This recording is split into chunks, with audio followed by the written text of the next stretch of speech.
started, first of all, I want to thank you all for being here. Of course, tragic events that hit the state of Iowa last night across the entire state. We are on site this morning, just really, once again, just to see the resiliency of Iowans. They are moving forward. The cleanup that has already taken place from last night is incredible. I'm going to have Representative Sorensen talk a little bit about what he was on site last night and just what it looks like this morning.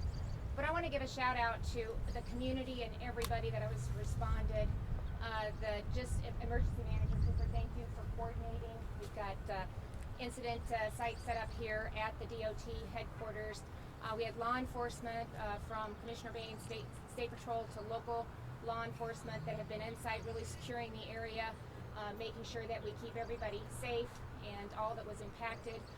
We had life flights in. We have been able to remove people that were impacted last night and get them to the health care that they needed to receive to other hospitals, other areas of the state. So they stepped in and did a really good job in really making that happen as well. You know, it's just been a month out since Minden and Shelby County and the tornadoes that hit our state at that point. They continue to walk through the recovery. Again, just incredible, the response, the volunteers, the community, the outpouring of help.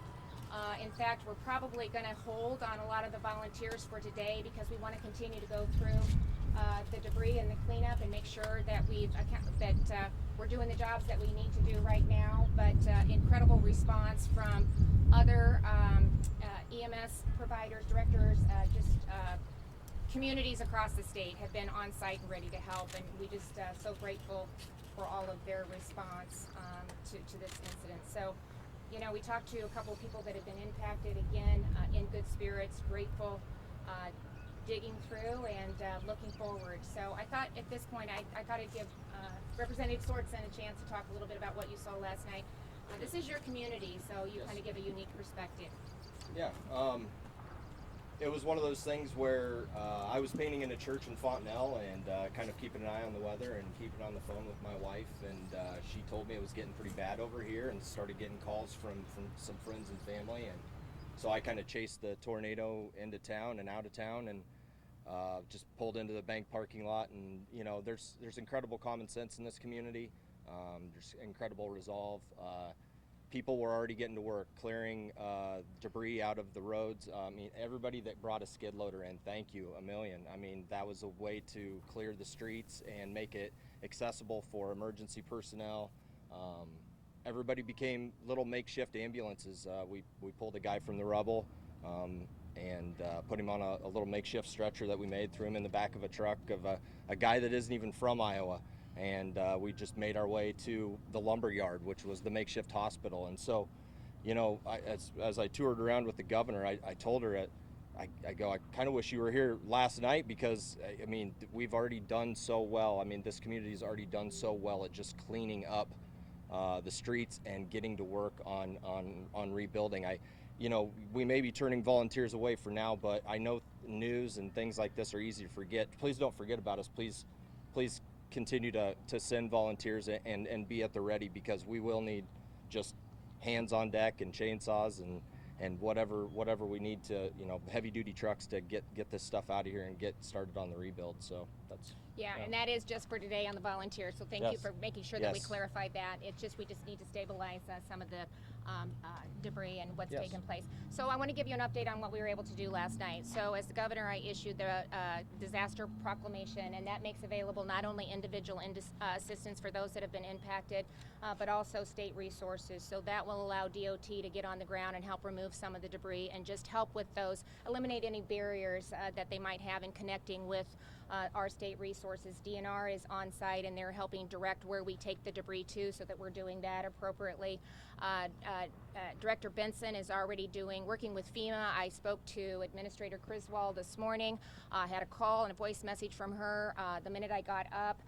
Was able to contact her. We indicated that we will be putting forth an expedited presidential declaration. We're hoping by no later than tomorrow we'll have those numbers in so that we can get them to the White House and get a presidential disaster declaration as quickly as possible. We're going to file for individual assistance again and public assistance. As you know, the hospital was damaged, and so we want to make sure that we're providing resources for them as well. That also opens up SBA and other opportunities. There's been ag damage again, just like we saw in Shelby and in Midden, and so in Pot County, and so we'll again probably hopefully be will qualify for USDA assistance as well. But all of that is in the works. You know, unfortunately, we have a lot of FEMA personnel on the ground right now. So John, I think you'll be able to coordinate with your team and really simplify that process. Instead of making a two-step process, we'll hopefully be able to get it together, do it together, and we can get them the numbers as soon as possible. So I really do appreciate Administrator Criswell's outreach and willingness to be on the ground and to do everything we can to get this on the desk of the White House and get that approved so we can get the additional resources that those have been impacted are going to need. John, is there anything else I need to address? No, I think you've covered it. Okay. You give me a good timeline. I'll meet it. Okay, yeah, we're going to be aggressive. You know, we can turn these around fairly quickly, and so I'm sure, especially after looking at the amount of devastation the community has flattened and the debris. You know, if we qualified in Pot County and in probably in Shelby, we're gonna qualify again. So we just need to turn that around as quickly as we can so that people know here are the resources that are available. Anybody else have anything to add? Governor, can you update us on the number of fatalities and injuries? No, not at this time, because it's still a search and rescue, and we don't want to give out any misinformation. And so that's one of the reasons that we're keeping the site secure. So when we have those numbers, we'll be sure and get them to the media. But at this point, we're not prepared to address that because it's still a search and rescue. Are people still missing? It's still a search and rescue, and so we're going to continue to do everything we can to monitor the area. Do you have any? With it still being a whole coordinated search, that's the whole methodology that we're looking at with being so controlled with who is allowed in at this time. It is still a search mission as far as we're looking to make sure all residents are accounted for. When we have this many homes that have been destroyed and just fully demolished, we want to make sure that every resident, every person is accounted for. So we're going to continue doing that, and then once we have those numbers, we will send that information out. Do we know how many people have been displaced from their homes? No, that's all still part of what we're still fully gathering. We were told that the square was largely spared, but were any historic landmarks, important buildings hit?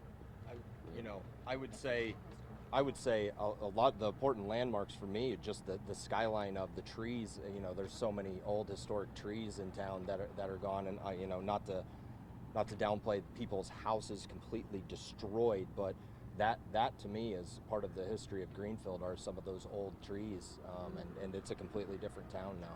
I mean, there are just slabs in a lot of the homes. I was glad that it spared the grandstand at the fairgrounds, because that's another historic grandstand, and so that we've been lucky there.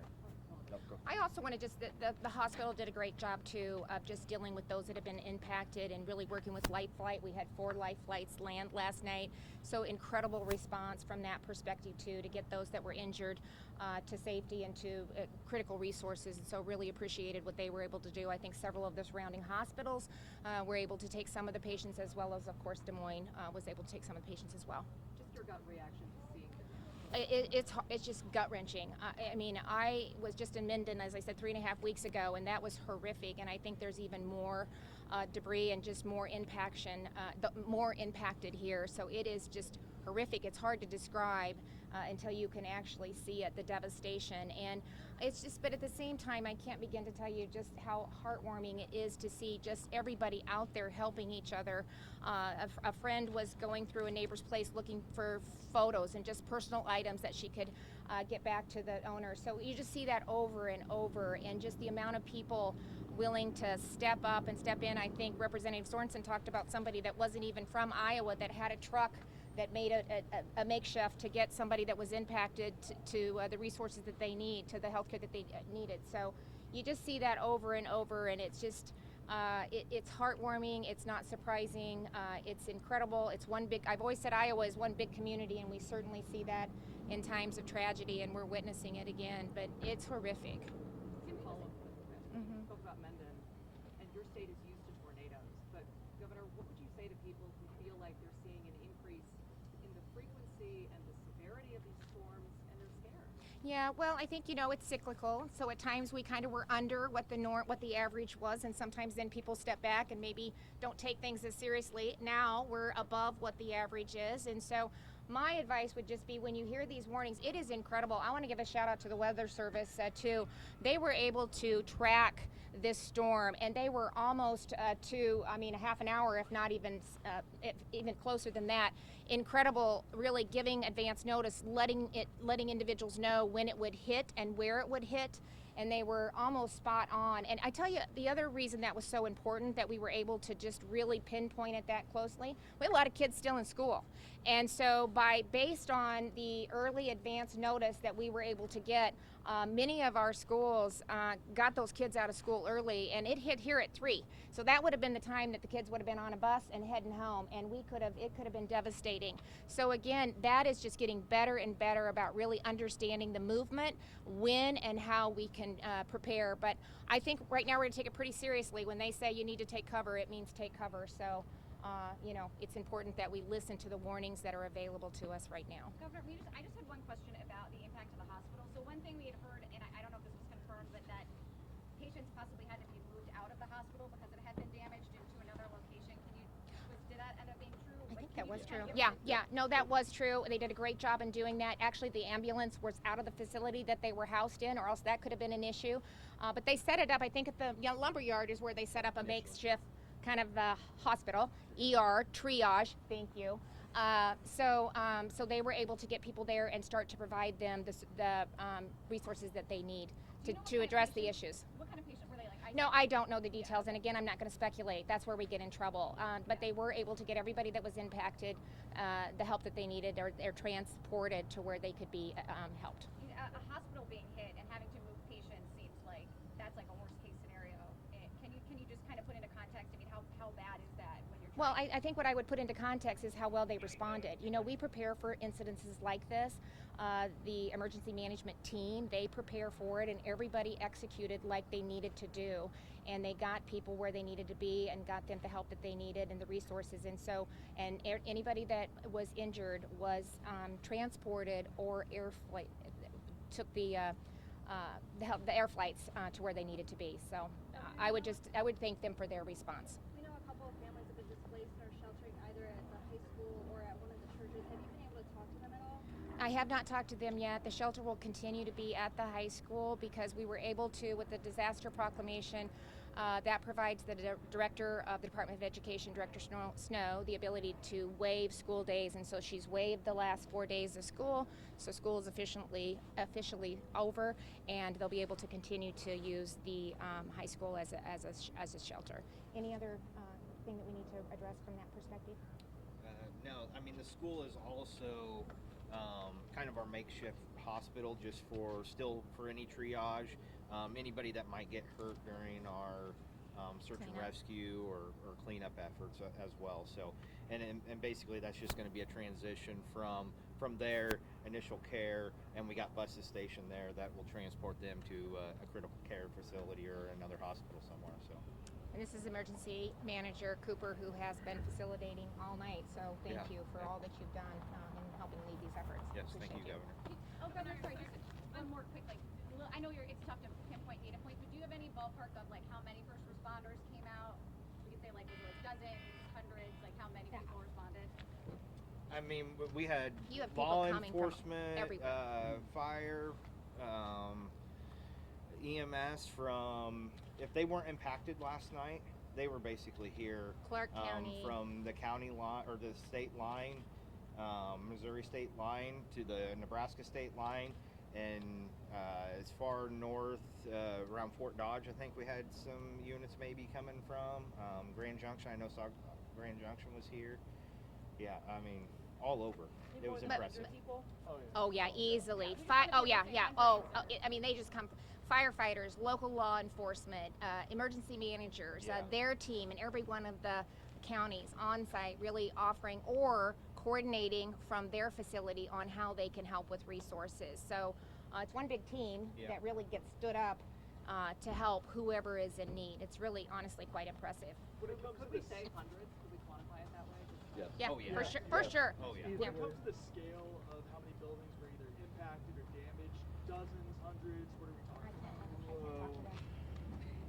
I mean, I think it's still preliminary, right? still I mean, preliminary. we're I mean, still dozens doing a of lot of people that, still. and I mean, you can't. It's flat. Yeah. So we wouldn't want to give out a wrong number, and we're still assessing. And there's properties in the country that have been impacted as well. So we want to make sure that we have an accurate account that we report on. Dozens at this point. Oh. Oh, yeah. heavens, yes. That's small, yeah. Yeah. That Plus, Yep. That yeah, it would be way underestimating. And last question, Hannah. I know that search and rescue is still ongoing, but FEMA is reporting that there are 3 dead here. Yeah, I'm going to say it again, and we've said it multiple times. This is a search and rescue mission, and it will continue to be throughout the day. So thank you very much. Thank you.